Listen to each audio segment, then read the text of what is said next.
Buenos días, hermanos, hermanas. Queremos saludar también, como cada día domingo, a quienes nos ven a través de nuestra página en internet en www.iglesiacristianalaserena.cl. También saludarlos a ellos y bendecirles en el nombre del Señor.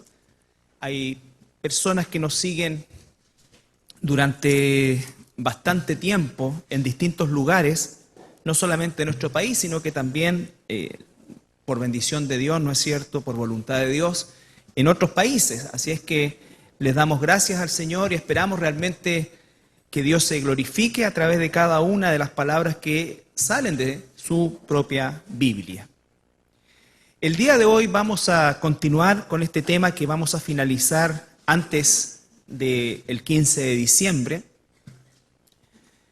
Y el tema es conociendo a Dios o conocer a Dios, que es el propósito más relevante, más importante y lo que envuelve todo lo que un cristiano debiese tener como motivación de vida. Basado en el Evangelio de Juan 17:3, donde nos dice que la vida eterna consiste en que te conozcan a ti. El Señor Jesucristo está orando, ¿no es cierto?, el único Dios verdadero, y a Jesucristo a quien tú has enviado. He ahí el centro y el eje de toda nuestra vida como cristianos en relación a la principal obra que el Señor está haciendo en la vida de sus hijos e hijas, que es el conocimiento de Él mismo. El proceso de la santificación, este proceso que dura toda nuestra vida, nuestro tránsito terrenal, y que va a culminar en la glorificación, como el mismo Señor nos lo dice y nos enseña en su palabra.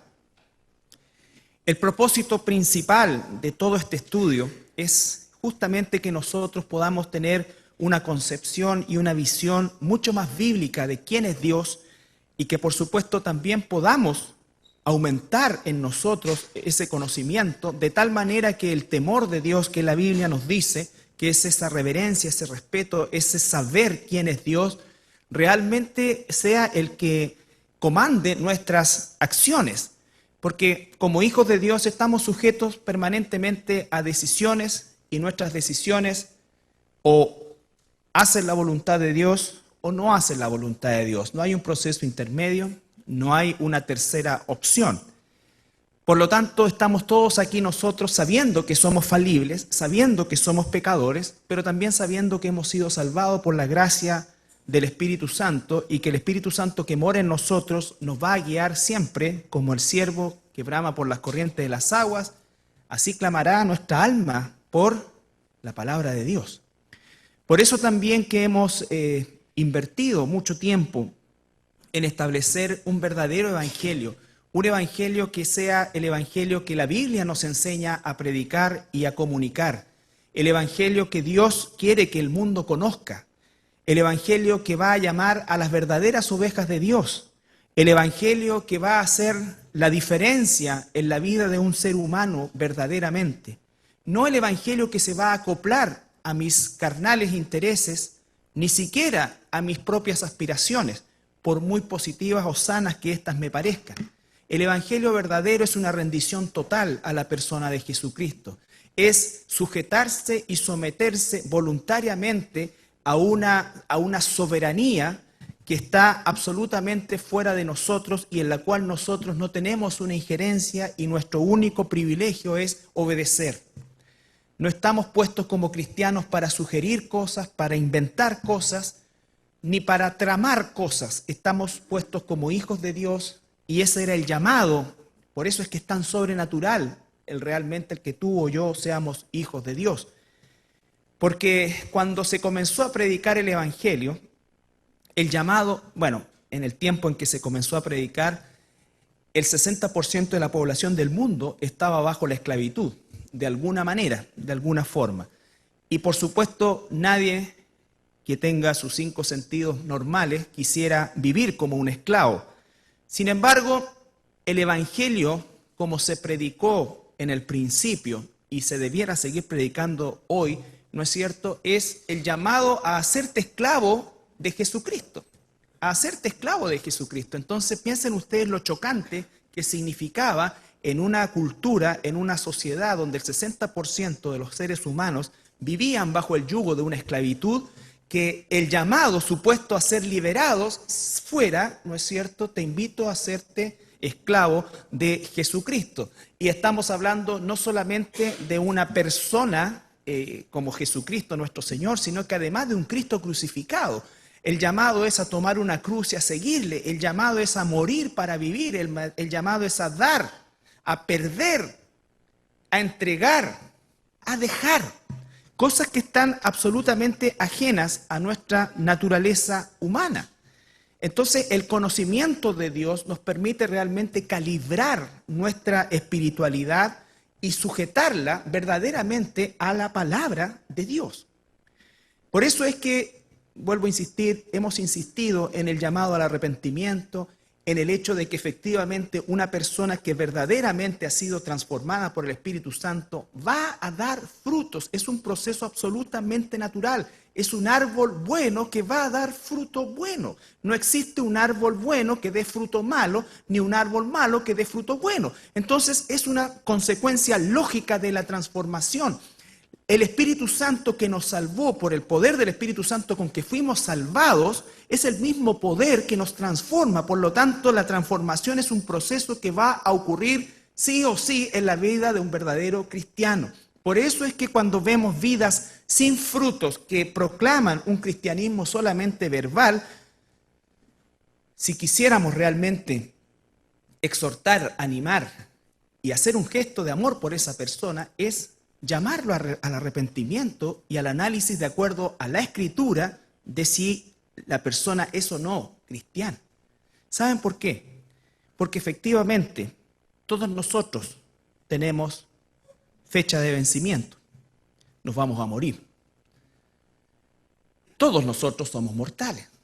Tú puedes salir de este lugar, tener planificado, ¿no es cierto?, en la tarde hacer tal o cual cosa y pueden venir por tu alma.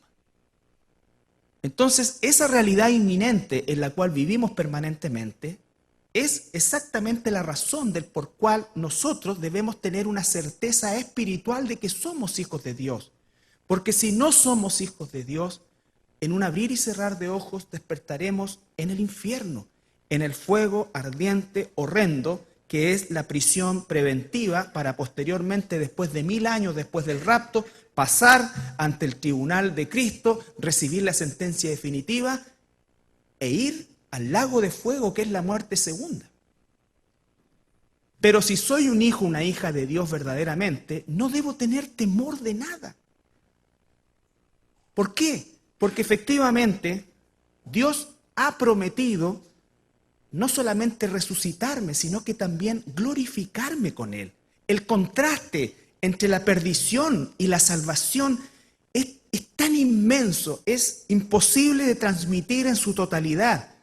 Lo que voy a hacer hoy día es tratar de animarnos como cristianos a vivir realmente como dice la Escritura y permitir la obra del Espíritu Santo transformadora en nosotros, porque realmente el futuro que tú y yo tenemos como cristianos, si lo somos en verdad, es glorioso.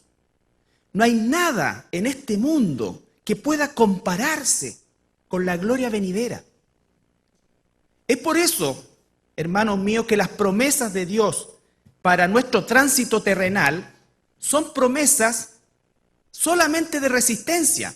¿Cuál es la promesa que dice el Señor, por ejemplo, en Juan 16:33? Dice, ¿no es cierto? En el mundo tendrán aflicción. Es una promesa. Tú como cristiano vas a tener aflicción. Entonces, cada vez que los hombres tenemos aflicciones, los hijos, las hijas de Dios tenemos aflicciones, no sé por qué nos sorprendemos tanto. No os sorprendáis del fuego de la prueba. Es parte del proceso, es una promesa de Dios. Dios no ha prometido librarnos de las cosas del mundo. Dios ha prometido mantenernos libres de la influencia del maligno. Entonces, queridos hermanos, cuando estamos hablando de las promesas de Dios, las promesas de gloria, de felicidad, de gozo perpetuo, no están en este plano terrenal. La Biblia dice en Primera de Pedro,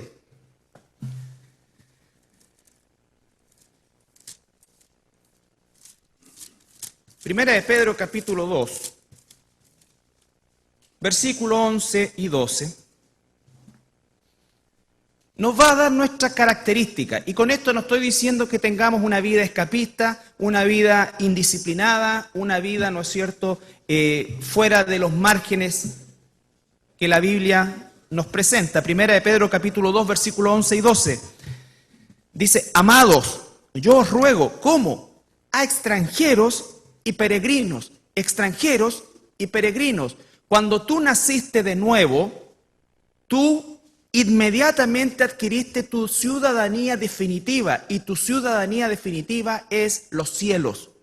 Eres ciudadano del cielo. Por lo tanto, automáticamente pasas a ser extranjero y peregrino en esta tierra. Entonces, si somos extranjeros y peregrinos y sabemos que nuestro tránsito, por ser extranjeros y peregrinos, es momentáneo, pueden ser 5, 10, 15, 20, 80 años, pero es momentáneo, tiene fecha de término. Tú no vas a vivir aquí para siempre. Si eres un hijo de Dios, vas a vivir para siempre con Él en la gloria del cielo. Y si no eres un hijo de Dios, vas a vivir para siempre en el lago de fuego, con el anticristo, los demonios, los ángeles caídos, Satanás mismo. Son dos destinos, no existe una opción intermedia. Para los que fueron criados en el catolicismo romano, el purgatorio es una invención romana que el famoso Papa Inocencio IV inventó para recaudar fondos para la construcción de la Capilla Sixtina, que de capilla tiene poco, porque es un inmenso monumento, ¿no es cierto?, al paganismo. Y entonces se le empezó a decir a la gente que había que pagar, ¿no es cierto?, para sacar a sus seres queridos de este supuesto lugar llamado el purgatorio, donde hasta el día de hoy, por si acaso, se cobra. En España, por ejemplo, hay, no me gusta decir iglesia porque no lo son, bueno, estas cosas romanas, ¿no es cierto?, que cobran 8 euros por nombrar a tu difunto en una misa. 8 euros. Si tú quieres que te nombren, y eso le cuenta, ¿no es cierto?, como una cuotita para sacarlo, enfriarlo un poco más del purgatorio. Entonces, eso no existe, no es real. Tampoco el limbo, ¿no es cierto?, que los niños quedan estancados ahí. No. Si un niño muere en edad de inocencia, entonces se va, dice la Escritura, directamente al cielo. Por lo tanto, nosotros tenemos que pensar bíblicamente, no hay otra opción, tú te vas a morir, y si no eres un hijo de Dios, una hija de Dios, tú te vas a ir al infierno y después al lago de fuego.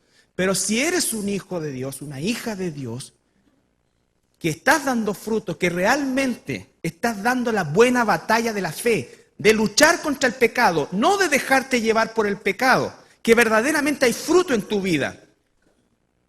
No que estás aquí porque te obligaron a venir, no porque estás aquí, no porque tú no amas a Jesús, tú no amas su palabra, tú no amas nada de Jesús, si estás aquí por cualquier razón que no sea exactamente el amor a Dios, entonces tú estás en peligro. Pero si eres un hijo de Dios, esta palabra es para ti y efectivamente debes apropiarte de esto. Pero por favor no lo hagas si no eres un hijo de Dios. Porque si no eres un hijo de Dios te vas a engañar. Te vas a engañar y vas a recibir exactamente lo inmensamente opuesto a todo esto. Entonces el Señor por eso es que nos dice somos extranjeros y peregrinos. Y como somos extranjeros y peregrinos, no vamos a ser tratados bien. Vamos a tener oposición. Todo lo que hay en el mundo, el pensamiento del mundo, por eso dice el Señor, el que ama el mundo, el que ama el sistema de pensamiento, el que ama la cultura del mundo, lo que el mundo piensa, lo que el mundo cranea, lo que el mundo impone, entonces es del mundo. Porque el cristiano no ama el mundo, está en el mundo, pero tiene un propósito mayor, brillar como un hijo de Dios, ser sal como un hijo de Dios. El problema es hoy día que los cristianos no estamos siendo ni sal ni luz en el mundo. Y entonces eso genera confusión. Antiguamente se sabía bien quiénes eran cristianos y quiénes no. Era muy difícil equivocarse. Pero hoy día, como cualquier persona se llama cristiano y puede vivir como el verdadero anticristo, entonces se hace difícil. Por eso es que la semana pasada hablamos de examinarnos. Examinarnos. Tiene que haber un fruto en ti. Tiene que haber un deseo de aprender de Dios. No me digas que no tienes tiempo, que tienes mucho que hacer, que tienes mucho que estudiar, que mucho que trabajar. Todos tenemos mucho que hacer. Y todos nosotros tenemos mucho tiempo que invertimos en porquería. Solo si amo a Dios voy a querer escuchar de Dios, aprender de Dios, saber de Dios. El Señor dice que somos extranjeros y peregrinos. ¿Y qué nos dice entonces? Si somos extranjeros y peregrinos, que os abstengáis de los deseos carnales que batallan contra el alma. Los deseos carnales no son los normales deseos sexuales que los seres humanos tenemos y que estamos llamados a satisfacer únicamente en el plano del matrimonio. No, lo que está hablando el deseo carnal aquí es nuestra naturaleza caída. La mente, la palabra aquí es sarquico, que significa, ¿no es cierto?, sistema de pensamiento mundano. Los deseos de la carne. ¿Cuáles son los deseos de la carne? ¿Cuáles son los deseos del mundo? ¿Cuáles son las aspiraciones del mundo? ¿Cuál es la esperanza que tiene este mundo? Realmente hay que estar bastante enfermo para creer que hay esperanza en este mundo, pero todavía el mundo tiene esperanza en este mundo. Y la gente cree que el siguiente gobierno lo va a hacer mejor, y la gente cree entonces que si hacemos un nuevo plan de educación va a mejorar la educación. Si cree. Y los que hemos vivido un par de años más, ¿no es cierto?, hemos visto que la cosa no solamente no ha cambiado, sino que ha empeorado. Y entonces estamos viendo lo que antes nunca hubiésemos pensado, las cosas que están legalizando, que son verdaderas aberraciones. Entonces la esperanza del mundo, un mundo, una palabra que yo odio, perdónenme, pueden pensar todo lo que ustedes quieran de mí, esto es una opinión personal. Odio la palabra pluralismo. Odio la palabra pluralismo. Porque pluralismo, cuando nosotros vamos a la definición, significa aceptar todo. Y todos tienen derecho a hacer lo que se les venga en gana. Queremos una sociedad plural. Bueno, eso es lo que se está construyendo. Pero el Hijo de Dios no ama el pluralismo.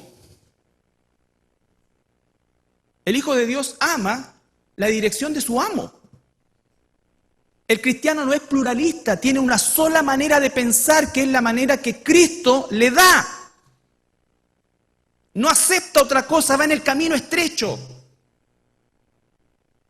No cabe nada más que lo que Jesús dice, que lo que Él dice.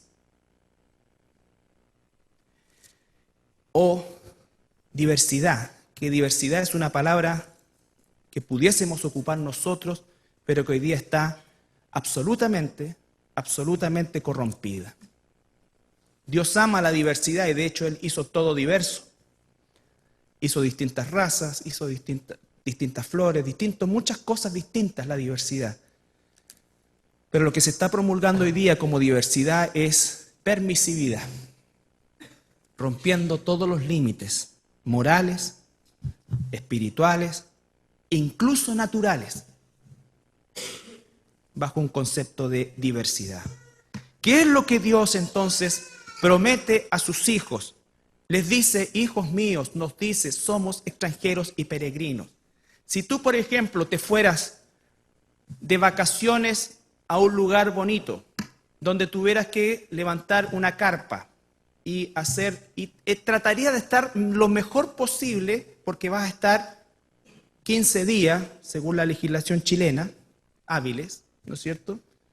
15 días que no alcanzan ni para... Pero es lo que tiene la legislación, entonces te dan 15 días de vacación y tú te vas de camping. Me imagino que no construirías algo sólido en el lugar donde vas a estar, a menos que fueras a volver a ese lugar, pero cuando estamos en un lugar de manera pasajera, tratamos de estar lo más cómodo posible dentro, ¿no es cierto?, de las condiciones parciales y momentáneas en que nos encontramos. Ese debiera ser siempre nuestro pensamiento. No es que estamos llamados a vivir en la miseria, no, pero a veces nosotros asentamos nuestras seguridades como cristianos en cosas que son absolutamente pasajeras. Cuando alguien dice, me compré mi casa, no es tu casa, es del banco por 25 años. Es tuya si la termináis de pagar, y eso.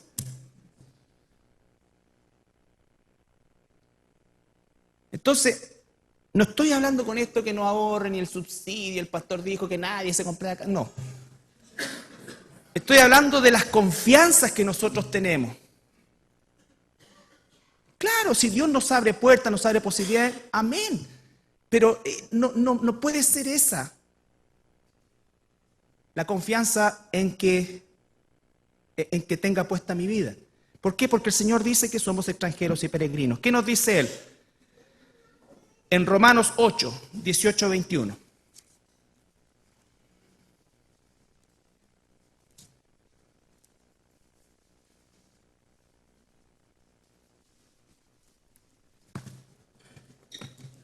Hijo de Dios, hija de Dios, somos extranjeros, somos peregrinos, somos ciudadanos del cielo, vamos camino allá.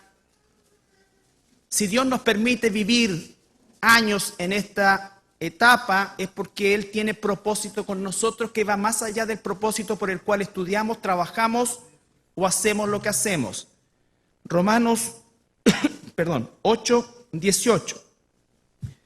Pues, dice el apóstol Pablo, tengo por cierto que las aflicciones del tiempo presente, siempre hay aflicciones. No hay una promesa de que no van a haber aflicciones. Por eso es que toda esta pseudo-teología de que no debemos sufrir, de que no debemos esto, no es que andemos buscando, es que el solo hecho de vivir en este mundo es realmente producto de la aflicción, te produce aflicción. ¿Cómo no te va a producir aflicción lo que sucede en México, lo que sucede en nuestro país, la vida que se está llevando? Cómo como animales, la gente que vive en Santiago, un error o una falla de un par de horas genera un caos espantoso. ¿Cómo no te va a causar esa aflicción? No hay nada, nada funciona bien. Y yo no sé qué sacan, renuncia a uno, es como que si ahí tuviera la solución. Bueno, pues tengo por cierto que las aflicciones del tiempo presente no son comparables con la gloria, escucha, venidera, gloria venidera. Yo desde este púlpito no te puedo prometer que no vas a tener sufrimiento, no te puedo prometer que no te vas a enfermar, no te puedo prometer que te va a ir súper bien en los negocios, no te puedo prometer que Dios te sacó de ese lugar para ponerte en uno mejor, y todas esas mentiras que se dicen, no te lo puedo prometer. Pero sí, lo que te puedo prometer con la autoridad de la palabra de Dios es que la gloria venidera va a superar infinitamente cualquier aflicción del tiempo presente. Y eso me da pie para decirte y animarte a ser fiel al Señor. Porque el Señor no es deudor de nadie y lo que Él cumple, lo que Él promete, lo va a cumplir. La gloria venidera que en nosotros ha de manifestarse. La gloria venidera que en nosotros ha de manifestarse. Colosenses, capítulo 3, versículo 4. Colosenses 3, 4.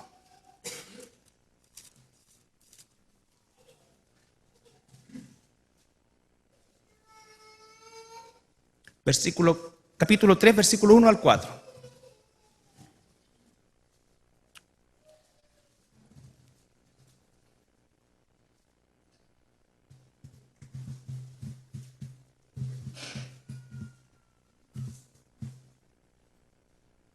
Si pues habéis resucitado con Cristo, buscad las cosas de arriba, donde está Cristo sentado a la diestra de Dios. Poned la mira en las cosas de arriba, no en las de la tierra, porque habéis muerto y vuestra vida está escondida con Cristo en Dios. Cuando Cristo, vuestra vida, se manifieste, entonces vosotros también seréis manifestados con Él en gloria, en gloria. Entonces, la gloria venidera, cuando Cristo se manifieste,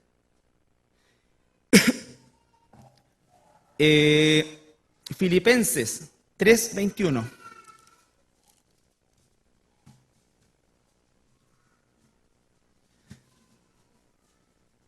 versículos 20 y 21. Filipenses 3, 20 y 21.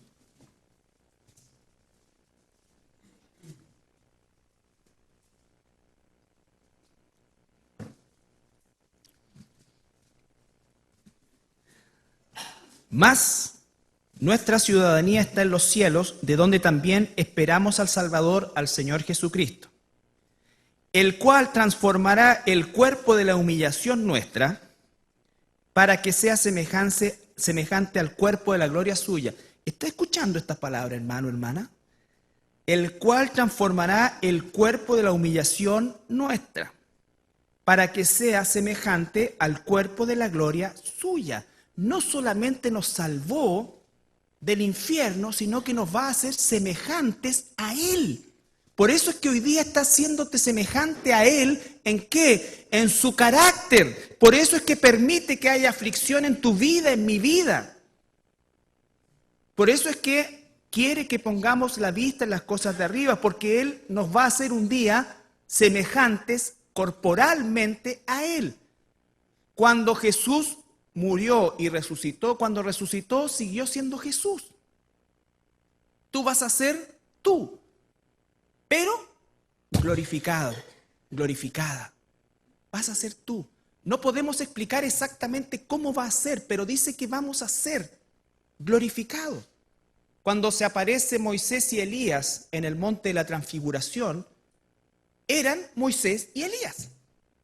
A pesar que habían pasado más de 20 siglos, ellos eran Moisés y Elías, que estaban glorificados. Esa es una escena, cuando Jesús dice, alguno de ustedes no morirá sin antes ver el reino de los cielos, se está refiriendo justamente a esa escena, a Pedro, Juan y Jacobo, que fueron con Jesús. Y vieron la gloria que tendrían en el futuro, la gloria del reino de los cielos. Entonces dice, el cual transformará el cuerpo de la humillación nuestra para que sea semejante al cuerpo de la gloria suya, por el poder con el cual también sujetar a sí mismo todas las cosas. Poder de la gloria suya. Primera de Pedro, capítulo 2.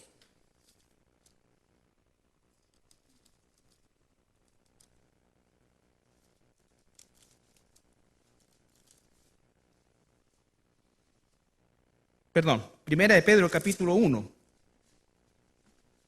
versículo 3.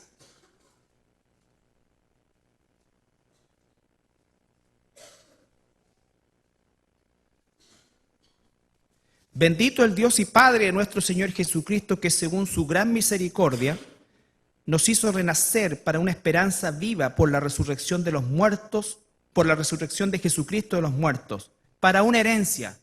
Tú tienes herencia, incorruptible, incontaminada e inmarcesible, reservada de los cielos para vosotros. Esa es tu herencia, ¿no es cierto? No te pongas a buscar libretas del Banco del Estado entre medio del libro de tu abuelo. Bueno, si hay, gloria a Dios. Hay una herencia que te está esperando y que nadie ha tocado, no está sujeta ni a la UEF, ni al dólar, ni, ¿no es cierto?, ni a los corralitos en pobre argentino, ¿no es cierto? No está sujeto a eso. Está incontaminada, inmarcesible, incólume ahí arriba, esperándote. Entonces, yo quiero que entiendan ustedes que no quiero que tengamos un corazón escapista y digamos, pucha, estoy pasándola tan mal aquí, lo único que quiero es irme. No, porque si Dios te está permitiendo pasarla tan mal acá es porque tiene propósito transformador todavía contigo. Pero cuando quieras recibir esperanza, cuando quieras realmente levantarte el ánimo, por decirlo de alguna manera, recuerda las promesas que se van a cumplir al momento que tú partas de aquí. Hay gente que dice, no, mucha Señor, demórate un poquito más porque todavía no me he casado, no he hecho esto, no he hecho... Confíen en Dios. La gloria venidera supera infinitamente. O peor aún, me está yendo tan bien aquí y esto acá, pucha, esto, soy tan feliz. No que no disfrutemos eso. Como alguien me decía, no, pero ¿cómo tú dijiste que no te gustaría vivir hasta los 90 años? ¡Claro que no! Claro que no. Ahora, si Dios tiene así, habrá que vivirlo. ¿Pero por qué? Porque cuando tú estás absolutamente convencido de la gloria venidera, donde ya no habrá llanto, ya no habrá esto, te van a secar las lágrimas, lo que pase abajo ya. No tengo idea, yo estoy nuevo, tampoco voy a estar tocando el violín ni el arpa. Hay mucho trabajo para los hijos de Dios, mucho trabajo para los hijos de Dios, y eso también tenemos que ver. Pero el punto es que ese apego a este mundo es lo que nosotros tenemos que eliminar. Tenemos que tener apego a Jesús, a sus promesas, y vivir la vida transitoria en este mundo bajo ese apego, y no el apego del mundo, sino bajo el apego de Dios. Entonces las cosas van a tener otra dimensión. El sufrimiento va a tener otra dimensión. Aún los éxitos, que los hay, van a tener otra dimensión. No nos vamos a volver locos por algo, ni tampoco nos vamos a querer suicidar por otra cosa. Vivimos una vida con dominio propio. ¿Qué decían los versículo 5? Que sois guardados por el poder de Dios mediante la fe para alcanzar la salvación que está preparada para ser manifestada en el tiempo postero. ¿Recuerdan ustedes la salvación? Primero salvados del pecado, salvados de la influencia del pecado, y un día salvados de la presencia del pecado, que es cuando recibamos nuestro cuerpo glorioso. En lo cual vosotros os alegráis, aunque ahora por un poco de tiempo, si es necesario, tengáis que ser afligidos en diversas pruebas. Tengáis que ser afligidos. No quizás, tengáis que ser afligidos. Dios está ahora desarrollando nuestro carácter. Su carácter en nosotros, en realidad. Un día nos va a pasar el cuerpo glorificado, pero por lo pronto está desarrollando nuestro carácter. A quien amáis sin haberle visto, en quien creyendo, aunque ahora no lo veáis, os alegráis con gozo inefable. ¿Te pasa eso a ti? ¿A quien amáis sin haberle visto? ¿A quien amáis sin haberle visto? ¿De verdad tú amas a Jesús? ¿O te amas más a ti mismo? ¿Has comenzado el bendito hábito de estudiar la Escritura, de orar, de meditar en su palabra? ¿A quien amáis sin haberle visto? Obteniendo el fin de vuestra fe, que es la salvación de vuestras almas. Los profetas que profetizaron de la gracia destinada a vosotros inquirieron diligentemente, indagaron acerca de esta salvación, escudriñando qué persona y qué tiempo indicaba el Espíritu de Cristo que estaba en ellos, el cual anunciaba de antemano los sufrimientos de Cristo y las glorias que vendrían tras ellos. Fíjate, sufrimientos de Cristo y las glorias que vendrían tras ellos. A esto se reveló que no para sí mismos, sino para nosotros administraban las cosas que ahora os son anunciadas por los que os han predicado el Evangelio por el Espíritu Santo enviado del cielo, cosas en las cuales anhelan mirar los ángeles.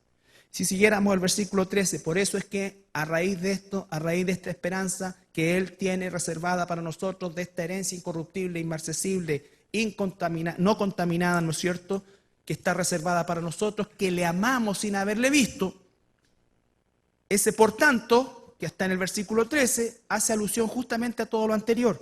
Por tanto, ceñid los lomos de vuestro entendimiento, sed sobrios y esperad por completo en la gracia que os traerá cuando Jesucristo sea manifestado. Como hijos obedientes, no os conforméis a los deseos que antes teníais, estando en vuestra ignorancia, sino como aquel que os llamó es santo, sed también vosotros santos en toda vuestra manera de vivir. Entonces esos tres versículos adquieren absolutamente potencia cuando nosotros hemos entendido a qué se refiere ese por lo tanto. Por cuanto Dios nos ha dado herencia incorruptible, al cual amamos sin haberle visto. Por todo aquello entonces debemos ceñir los lomos de nuestro entendimiento, es decir, esforzarnos por obedecer a Dios. Recuerda, la salvación no es por obras, pero una persona salvada dará evidencia de esa salvación por la obra del Espíritu Santo que da fruto en la vida de esa persona. Sin fruto no hay obra, sin obra no hay salvación y sin salvación no hay gloria. No hay gloria. ¿Qué haremos? 1 Corintios 15, 40, 58. Todo el capítulo 15 de 1 Corintios habla acerca de la resurrección. 1 Corintios capítulo 15.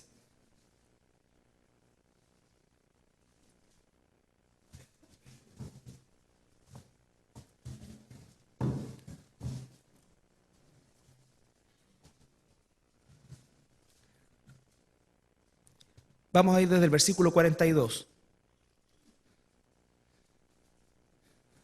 Tú, verdadero hijo de Dios, verdadera hija de Dios, puedes mirar tu vida y ver la sobrenaturalidad de la mano de Dios.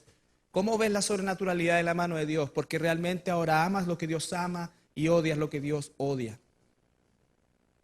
Amas su palabra, aborreces el sistema de pensamiento del mundo, aunque vives en el mundo, e incluso estás llamado a respetar a la autoridad de este mundo hasta que esa autoridad se ponga por sobre lo que Dios dice, que ya estamos llegando a ese punto.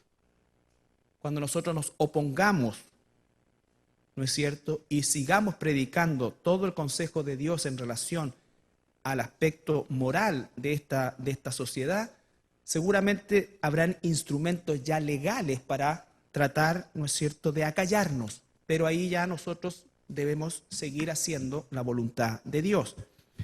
Dice, así también es la resurrección de los muertos. Se siembra en corrupción, resucitará en incorrupción. Se siembra en deshonra, se resucitará en gloria. Se siembra en debilidad, resucitará en poder. Se siembra cuerpo animal, resucitará cuerpo espiritual. Hay cuerpo animal y hay cuerpo espiritual. Así también está escrito, fue hecho el primer hombre Adán, alma viviente, el postrer Adán, espíritu vivificante. Mas lo espiritual no es primero, sino lo animal, luego lo espiritual. El primer hombre es de la tierra, terrenal. Ese es el que nos condenó, Adán. El segundo hombre, que es el Señor, es del cielo. ¿Cuál es el terrenal? También los terrenales. ¿Y cuál es el celestial? También los celestiales. Versículo 51. He aquí os digo un misterio, no todos dormiremos, pero todos seremos transformados. Pablo está hablando en su tiempo de la probabilidad del rapto. En un momento, en un abrir y cerrar de ojos, a la final trompeta, porque se tocará la trompeta y los muertos serán resucitados incorruptibles y nosotros seremos transformados. Porque es necesario que esto corruptible se vista de incorrupción y esto mortal se vista de inmortalidad. Y cuando esto corruptible se haya vestido de incorrupción y esto mortal se haya vestido de inmortalidad, entonces se cumplirá la palabra que está escrita, sorbida es la muerte en victoria. ¿Dónde está, oh muerte, tu aguijón? ¿Dónde está, oh sepulcro, tu victoria? Ya que el aguijón de la muerte es el pecado y el poder del pecado la ley. Mas gracias sean dadas a Dios que nos da la victoria por medio de nuestro Señor Jesucristo. Así que, ¿se dan cuenta siempre? Así que, hermanos míos, como diciendo, después de todo esto, hermanos míos amados, estad firmes y constantes, creciendo en la obra del Señor siempre. Creciendo en la obra del Señor no es estar haciendo cosas necesariamente, no es estar haciendo muchas actividades. El que comenzó la obra en nosotros, dice Filipenses, y que la va a llevar a término, se está refiriendo a la obra más importante, que es la obra de la transformación de nuestra carácter al carácter de Cristo. En ese proceso de transformación, sin duda alguna, que haremos actividades, pero las actividades nunca reemplazarán el proceso de transformación que cada hijo e hija de Dios debe tener por causa del Espíritu Santo, que cambia su manera de pensar, que cambia su manera de vivir, que hace que comience a entender de una manera totalmente distinta la voluntad de Dios al punto de encontrarla buena, agradable y perfecta. Si todavía la gente piensa que la voluntad de Dios, o tú piensas que la voluntad de Dios es una lata, es desagradable, es costosa, es terrible, entonces tú no has sido transformado. Y si no has sido transformado, es probable que nunca hayas sido salvado. No es un proceso automático, pero sí, fíjense que el cuerpo lo vamos a recibir en un abrir y cerrar de ojos. No vamos a tener que ir ni al gimnasio, ni a esto, ni comer, nada, al tiro. No necesitamos, ¡pum! al tiro. Pero el carácter, ¿cuántos años llevas tú como cristiano? ¿5, 10, 15, 20, 3, 2? Se va transformando, se va transformando, se va transformando. Y ese carácter va a darle a tu alma, ¿no es cierto?, la capacidad de habitar ese cuerpo glorificado. Y es ahí donde Pablo dice entonces en el 58, estad firmes y constantes. ¿Por qué? Porque vale la pena. Y porque además va a ser natural, tú vas a querer ser transformado por el Espíritu Santo. Tú quieres realmente ser transformado por el Espíritu Santo. E incluso cuando el cristiano comete pecado, cae en pecado, pero no practica el pecado. Y el cristiano, ¿qué pasa? Se duele. Siente realmente no como una cosa autoflagelante vista por la gente, ¿no es cierto? Ni tampoco con cara de compungido, no, sino que realmente en su relación personal e interior con el Señor Jesucristo se duele. Hay consecuencias de eso, porque sabemos que hemos ofendido a Dios. Y entonces dice, así que hermanos míos, amados, estad firmes y constantes, creciendo en la obra del Señor, siempre sabiendo que vuestro trabajo en el Señor no es en vano. Apocalipsis 22, 1 al 5. Aquí estamos en el final, ya entrando a la eternidad futura. Ya pasó el milenio, me estoy saltando todas las bendiciones del milenio, todas las cosas. En el milenio nosotros vamos a tener la posibilidad, ¿no es cierto?, de vivir entre los humanos, pero con un cuerpo glorificado. Así que sí le vas a poder hacer cariño al león y todas estas cosas, pero cuerpo glorificado. Los leones van a volver a comer hierba, ¿no es cierto? No va a haber cacería, no va a haber safari, no va a haber ninguna cuestión. Pero me estoy saltando eso, estoy llegando a la gloria, a la entrada ya a la eternidad futura. Capítulo 22, versículo 1. Después me mostró un río limpio de agua de vida, resplandeciente como cristal, que salía del trono de Dios y del Cordero. Y en medio de la calle de la ciudad, y a uno y a otro lado del río, estaba el árbol de la vida, que produce 12 frutos, dando cada mes su fruto, y las hojas del árbol eran para la sanidad de las naciones. No voy a tratar en extenso eso, pero ahí hay inmensidad de enseñanza. Y no habrá más maldición, aquí es donde quiero enfocar. Y el trono de Dios y el Cordero estarán en ella, y sus siervos, que espero seamos todos los que están acá, le servirán. Cuando nosotros decimos yo estoy sirviendo al Señor acá, ¿qué es lo que entonces vamos a seguir sirviéndole al Señor de una dimensión y en una forma maravillosa, perfecta, increíble. Dice, cuando todo ojo, cosas que ojo no vio, ni oído escucharon, es decir, todavía vamos a tener, imagínate, nuestros sentidos perfectos, perfectos, que si los tuviéramos ahora podría escuchar el pelambre. Me están pelando en Antofagasta. Pero en ese momento, como no va a haber maldición, vamos a escuchar puras cosas buenas. Y no habrá más maldición, y el trono de Dios y el Cordero estarán en ella, y sus siervos le servirán. Y verán su rostro, y su nombre estará en sus frentes. No habrá allí más noche, y no tienen necesidad de luz, ni de lámpara, ni de luz del sol, porque Dios el Señor los iluminará, y reinarán por los siglos de los siglos. Parte del servicio que vamos a prestarle a Dios es reinar con Él. Es reinar con Él. Quiero terminar con Juan 14.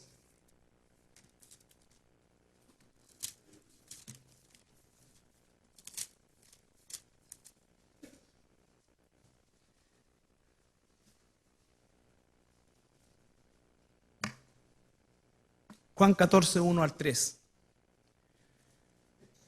Esta es una promesa que el Señor le hizo a sus primeros discípulos y nos la hace a nosotros también. La imagen cultural que está aquí puesta es la de un matrimonio. Cuando existía se desposaban, desposarse no significa que se casaban inmediatamente, sino que se comprometían, el hombre y la mujer, ¿no es cierto? Era deber del hombre irse ¿no es cierto? Y no estaban, el matrimonio se realizaba 6 meses o un año después del compromiso de desposorio, perdón. Y el hombre iba, ¿no es cierto?, y construía una casa para su esposa. Normalmente era en el mismo terreno de su padre, porque las cosas eran bien chiquititas, pero separado, ¿no es cierto? Aquí... No, no sé, no. El cabro deja embarazar a la niña y se van a vivir donde el suegro. Allá no. Un año sin tocarse, sin verse, ¿no es cierto? Y él tenía que construir su cuchito. Como fuera, pero ahí estaba. Y después que eso estaba listo, entonces venía el desposado. Eso es lo que está diciendo Jesús. Yo estoy desposado con la iglesia. Recuerden, las bodas del Cordero va a ser arriba. Y él dice que nos fue a preparar un lugar, no su cuchito. Algo majestuoso. Entonces, por eso él dice, no se turbe vuestro corazón. Cuando ay, Dios mío, ay, ¿qué me va a pasar? Ay, no se turbe tu corazón. ¿Qué es lo peor que te puede pasar? Morirte. ¿Y si eres un hijo, una hija de Dios? Ausente del cuerpo, presente al Señor. Entonces déjate lloriquear. De verdad, o sea, esa quejumbre permanente de nosotros como cristianos es la peor publicidad que le hacemos al Evangelio. Entonces dice, no se turbe vuestro corazón, crean en Dios y crean también en mí. El Señor Jesucristo nos sigue diciendo hoy día lo mismo. Aunque la higuera no dé su fruto, Job pasó quizás las cosas más espantosas que ni todos los que estamos aquí en este salón juntos podríamos siquiera llegar a los talones de las cosas que pasó Job. Pero él dijo, yo sé que mi Redentor vive. Y eso es a lo cual nosotros apelamos, porque vamos a pasar cosas difíciles. No estoy diciendo que sea jauja las situaciones que nos tocan vivir, pero a veces de verdad son jaujas y nosotros lo hacemos demasiado grande. Sumamente grande. Porque tenemos un afán de ser escuchado, de ser mimado, de ser consolado, de ay, esto y esto. ¿Por qué todo ese tiempo que ocupas, ¿no es cierto?, hablando con tantas personas, no lo ocupas de rodillas delante de Dios? Esa es la pregunta que siempre hago yo. ¿Acaso ustedes creen que nosotros tampoco tenemos problemas? ¿Pero por qué el primer problema? Amigo, juntémonos.